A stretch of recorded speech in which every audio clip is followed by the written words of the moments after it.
तो एक चीज़ मैं सभी को बताना चाहूँगा कि जो ईवी कस्टमर यहाँ पे है कि जो चाह रहे हैं कि अपने ईवी स्कूटर मान के चलिए कि 2 साल, 3 साल या फिर 4 साल हो चुका है, अभी आप लोग सोच रहे हो कि बैटरी चेंज करना है। अभी बैटरी जब चेंज करोगे ना तब नॉर्मली ये दिमाग में ये चलता है कि और कौन-सा बैटरी मैं लगा पाऊँ ताकि मेरा रेंज जो है और भी ज़्यादा बढ़ सके, ठीक है? तो उस टाइम पे क्या होता है जो स्टोर स्टोर पे जब आप जाके बोलते हो ना कि बैटरी मुझे चेंज करवा के दीजिए ताकि मुझे बहुत अच्छा माइलेज मिल सके। मान के चलिए अगर अगर पहले का बैटरी आपको 60 किलोमीटर का माइलेज दे रहा था, तभी अगर आप चाह रहे हो कि 80 से 100 किलोमीटर आपको माइलेज मिले तो ऑब्वियसली जो बैटरी नया बैटरी आप लगवाओगे, चाहे वो लेड एसिड ही हो मतलब लेड ग्राफाइन ही हो कि लिथियम आयन हो कि लिथियम फॉस्फेट ही हो, सब में एक ही फॉर्मूला रहता है कि बैटरी आपको और भी ज़्यादा बड़ा लेना पड़ेगा। लेकिन यहाँ पे बात सिर्फ यहाँ पे आके ख़त्म नहीं होता है। बहुत जगह पे मुझे ये सुनने को आ रहा है, देखने को भी मिल रहा है कि जब कोई कस्टमर बैटरी चेंज करने के लिए जा रहा है, ठीक है? तब वो दुकान से ना उनको गलत इन्फॉर्मेशन देके और भी ज़्यादा पैसा कस्टमर से ले रहा है वो स्टोर। अभी कौन-कौन से चीज़ों का ख़्याल रखना चाहिए यहाँ पे हर एक कस्टमर को, मैं वही आप सबको बताऊँगा। तो ज़रूर इसको देखिए, बिल्कुल भी स्किप मत कीजिएगा। तो जब भी आप लोग किसी भी ईवीज़ का बैटरी चेंज करवाने के लिए स्टोर पे जा रहे हो, अभी लेड एसिड हो गया, लेड ग्राफाइन हो गया, लिथियम आयन हो गया, जो भी है, अगर आप मान के चलिए आपके गाड़ी पे जो है लेड ग्राफाइन का बैटरी है, ठीक है? वो पहले का जो बैटरी आता था 48 वोल्ट आता था, ठीक है? अभी आप चाह रहे हो कि माइलेज और भी ज़्यादा बढ़े, तो अगर आप लेड एसिड या फिर लेड ग्राफाइन में ही रहना चाहते हो, तो यहाँ पे आपको ये देखना पड़ेगा। मतलब बहुत से स्टोर पे आपको ये सुनने को आएगा या फिर आपको ये बोला जाएगा कि गाड़ी गाड़ी में आपको बैटरी तो चेंज करवाना ही है, उसके साथ-साथ जो कंट्रोलर है, जो सब कुछ मैनेज करते ईवी में, आपको उसको भी चेंज करना पड़ेगा। तो उससे क्या होता है कि अलग से कस्टमर से 3 से 4 हज़ार रुपए एक्स्ट्रा ले लेता है वो स्टोर से। तो यहाँ पे देखिए जो कंट्रोलर है ना, ये आपको चेंज करवाना ज़रूरी नहीं है। क्यों नहीं है? क्योंकि अभी अगर आपका बैटरी का जो वोल्टेज है, मतलब पहले का जो बैटरी था वो अगर 48 वोल्ट पे रन होता था, तो अगर आप अपने गाड़ी पे जो नया बैटरी लगवा रहे हो, मान के चलो कि वो ग्राफाइन हो कि लिथियम ही हो, अगर वोल्टेज आप सेम रख रहे हो, पहले का भी अगर 48 वोल्ट था, अभी जो एट प्रेजेंट जो बैटरी आप इंस्टॉल करवा रहे हो अगर वो भी 48 वोल्ट ही है ना, तो आपको वो कंट्रोलर चेंज करवाने की बिल्कुल भी ज़रूरत नहीं है। अगर आपके गाड़ी में लेड ग्राफाइन या फिर लेड एसिड का बैटरी था, अगर आप उसको चेंज करके कंप्लीटली आपकी गाड़ी को लिथियम में कन्वर्ट करना चाहते हो, तब भी आपको जो कंट्रोलर है वो चेंज करना ज़रूरी नहीं है, क्योंकि एक ही कंट्रोलर से दोनों बैटरी रन हो सकता है आराम से। दूसरी चीज़, बहुत सारे कंट्रोलर है जो 48 वोल्ट, 60 वोल्ट, 72 वोल्ट तक सपोर्ट कर जाता है, और जो स्पेसिफिकेशंस है ना वो हर एक स्कूटर के कंट्रोलर के ऊपर मेंशन होता है। तो ज़रूर आप लोग एक बार चेक कर लीजिए। जब भी आपको किसी भी स्टोर से ये बोलेगा ना कि आपका गाड़ी का जो कंट्रोलर है वो आपको चेंज करना पड़ेगा अगर आप 48 से 60 वोल्ट पे शिफ्ट हो रहे हो, ठीक है, कोई बात नहीं, चेंज करवा लेना। लेकिन चेंज करवाने से पहले जो कंट्रोलर के ऊपर इंफॉर्मेशन लिखा हुआ है वहाँ पे वो मेंशन है कि नहीं। मतलब अगर आप देख रहे हो कि कंट्रोलर के ऊपर सिर्फ 48 वोल्ट ही मेंशन है, तो हाँ, यहाँ पे आपको कंट्रोलर चेंज करवाना पड़ेगा अगर आप 40 वोल्ट से 60 वोल्ट तक जा रहे हो।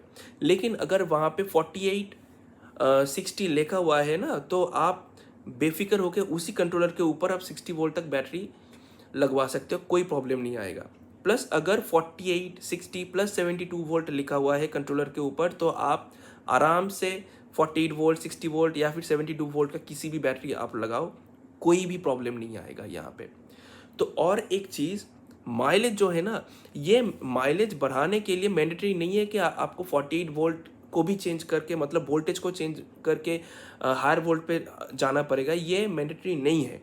क्योंकि जो माइलेज है वो बैटरी का एम्पेयर कितना है, कितना ज़्यादा है, उसके ऊपर वो डिपेंड करता है, ठीक है?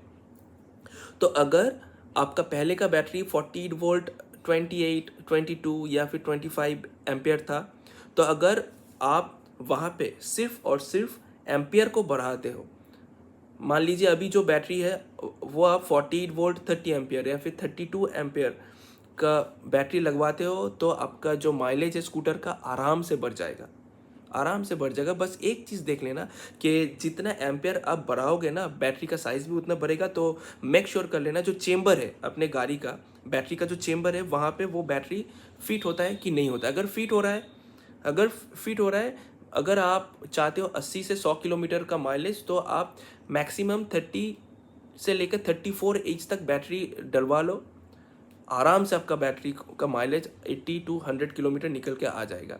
अभी अगर आप 60 वोल्ट या फिर 72 वोल्ट पे शिफ्ट होते हो ना, इससे आपको एक फ़ायदा मिलेगा कि जो थ्रॉटल रिस्पॉन्स है, मतलब जो पिकअप का जो रिस्पॉन्स है ना, वो और भी ज़्यादा बढ़ जाता है, क्योंकि उतना ज़्यादा वोल्टेज आपके मोटर को सप्लाई होता है। लेकिन यहाँ पे एक चीज़ आप लोग ज़रूर देखिए कि अगर आपका मोटर का जो वाट है वो सिर्फ और सिर्फ 250 वाट है, या फिर 550 वाट है, या फिर मैक्स टू मैक्स 600 वाट का मोटर है, तो मैं आपको रिकमेंड करूँगा 48 वोल्ट या फिर ज़्यादा से ज़्यादा 60 वोल्ट का ही बैटरी लगवाए। वहाँ पे 72 वोल्ट का बैटरी ना ले तो ही अच्छा है आपके मोटर के लिए। अदरवाइज़ बहुत से केसेस ऐसे भी हुआ है कि फॉर एक 72 वोल्ट का बैटरी एक 250 वोल्ट या फिर 440 या फिर 550 या फिर 600 वोल्ट के मोटर के साथ ठीक से कोलाबरेट नहीं हो पा रहा है। ठीक है, दोनों का जो कॉम्बिनेशन है ना, वो सही से अगर नहीं बैठेगा तो मोटर का जो हॉल सेंसर होता है वो ख़राब होने का चांसेस बहुत ज़्यादा रहता है। तो ज़्यादा कुछ यहाँ पे चेंज करवाने की ज़रूरत नहीं है। अगर आपके गाड़ी का वोल्टेज सेम है, मतलब 48 वोल्ट का अगर पहले बैटरी था, तो वोल्ट को आप सेम ही रखिए, बस एम्पियर को बढ़ा दीजिए, तो आपका गाड़ी का जो माइलेज है ईजीली बढ़ जाएगा।